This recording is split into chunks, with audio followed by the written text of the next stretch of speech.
सगळ्या क्षेत्रामध्ये, उद्योग क्षेत्रामध्ये, त्यांच्या क्षेत्रामध्ये त्यांचं विशेष नाव आहे. कशाची साधना ही कष्ट आहे. देव फुकट कुणालाही देत नाही. बऱ्याच लोकांना वाटतं हीच माणसं मोठी कारण तीच, अरे साधना बघा ना त्याच्या मागे. देव काय फुकट कुणाला कसा देईन? कष्टाशिवाय पर्याय नाही. म्हणून आपल्या 12 कडीची सुरुवात सुद्धा क पासून नाही. क ख ग घ. क म्हणजे कष्ट करा, क म्हणजे काम करा, क म्हणजे कर्तव्य करा, हे सांगण्यासाठी कै. आधी काम करा मग खा. ख 12 कडे नीट ऐका बरं का, एक एक शब्दाने पुढे जायचंय. कष्ट करा कण मग खा म्हणून ख, पण खायचं त्याच्यातलंच खा. सगळ्यातलं खा, पण 3 गोष्टी तर खाऊ नका. देवाचं खाऊ नका, गावाचं खाऊ नका, आणि भावाचं खाऊ नका. बाकी हाना मग काय हाणायचं, पण ह्या 3 गोष्टी तरी सांभाळा. कष्ट करा क मग खा म्हणून ख, पण मोठं व्हायचं असेल तर गर्व येऊन देऊ नका. ग क ख ग. गर्व झाला की माणूस संपला जातो. एक वाक्य सांगतो, अहंकार करू नका, नम्रता ठेवा. लोक म्हणते शिकला तेव टिकला. आहा, जे वाकला तेवच टिकला. नम्र झाला भूता तिने कोंडली लहानपण देगा देवा मुंगे साखरेचा रवा. मुंगी होऊन साखर खायची. ज्याला इलेक्शन मध्ये निवडून यायचे त्याने काम कमी करायची, फक्त वाकाय शिकायचं. जय हरी जय. कामाचा निवडून येण्याचा काहीच संबंध नाही. उलट जास्त काम केलं लवकर पडत. लोक लय इडी झाले ते कामाचं, त्याचं काही लोकांना किंमत पडलं ना. फक्त मला किंमत द्या, मला चांगलं म्हणा. आपण बी तसंच राहायचं. मग फक्त खांद्यावर हात टाकून वा. लोक म्हणतात भारी, मग एवढा मोठा माणूस किती प्रेमाने वागतो. हे नम्रता ठेवा. गर्व नको. ग क ख ग. आणि ज्याला गर्व झाला ते 100% घसारणार. घसरगुंडी. गर्व घसारला. आणि घसरायचं नसेल, जगात क्रांती करायचं असेल, कधीच कोणाचा चमचा होऊ नका. हा चमच्याला विचित्र असतो. ज्याच्यात राहतो त्यालाच मोकळा करतो. हळूहळू करतो ते ध्यानात येत नाही. आणि चमचे तोंडावले खास बोलतात. वा वा वा. तुमच्यासारखा माणूस तालुक्यात नाही. तोंडाने पुढे गेले भंगार येते, त्याने तर गावचं वाटोळ केले. महिंद मुखीचा कोवळा, भाव अंतरीचा निराळा, तोंडावे एक महाग एक. तो कोबऱ्यामध्ये काय महिंद माणसं ही विचित्र असते, ती चमचे.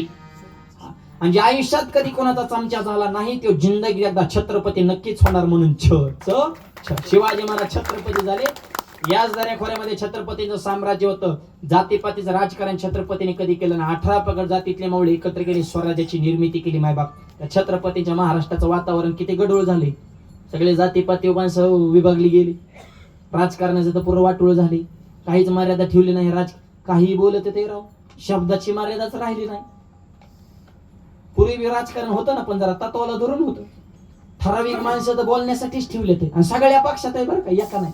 सगळे सारखेच आहेत, एकाच माळ्याचे म्हणत. कोणाचं गरीबाचं कोणाला पडलं नाही. फक्त ह्यांना माल दावाय पाहिजे. गरीब मिले अशीच बिड्या उडू. गरीबाचं कोण काळजी करतो? सगळे सारखेच. हे बघितले आणि ते बघितले. 5 वर्षात 2-4 मुख्यमंत्री बघून बसलो आपण बी. पण काय नाही, सगळे सारखेच आहेत. शेवटी आपल्यालाच करणे ना, आपल्यालाच मरणे. अवघड परिस्थिती आहे सध्या. कारण माणसं मायबाप.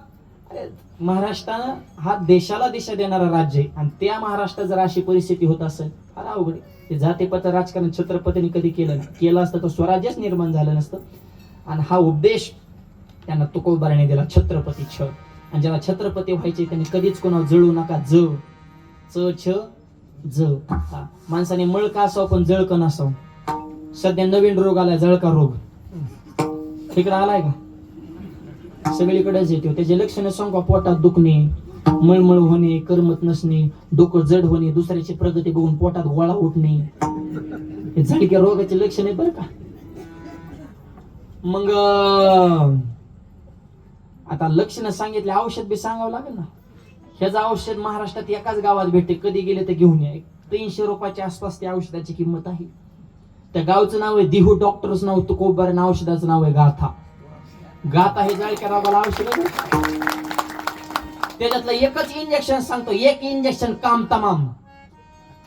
तुका म्हणे चित्त करारे निर्मळ, येऊनी गोपाळ राय. चित्त निर्मळ ठेवा, जळाजळी व्हायचं कामच ना. आपली माणसं मोठी करा शिका. आपला गायक आहे, वादक आहे, कीर्तन करा, संस्था टाकली, दुकान टाकलं, व्यवसाय टाकला, जाऊ द्या पहिले. स्वर वाढू नका, लावून धरतो. गावातला माणूस तालुक्याच्या राजकारणाचं चमकत असेल तर गावाने मिळून त्याला सहकार्य केलं पाहिजे. त्याच्यामुळे एकमेकाच्या तांगड्या ओढू नका, त्याच्या तांगड्याला धरून जागा. जळू नका. आणि आयुष्यात कधी कोणावर जळाला नाही. देवसायाची झाडाझडती होऊन देत नाही. आयुष्यात टकाटक राहा. ट मुद्द्यावर ठाम राहा. ठ संकटाला डगमगू नका. ड मोठं झाला ढगात जाऊ नका. ढ प्रत्येक क्षेत्रात तरवेज व्हा. तरवेज असेल तर थकू नका. थ यश मिळेल पण जरा दम धरा. दम धरण्यासाठी धाडस सेवा. आणि धाडशी जरी झाला तरी नम्रता सोडू नका. न त थ द ध एवढेच बाराकडे भरपूर झाले तुम्हाला आता.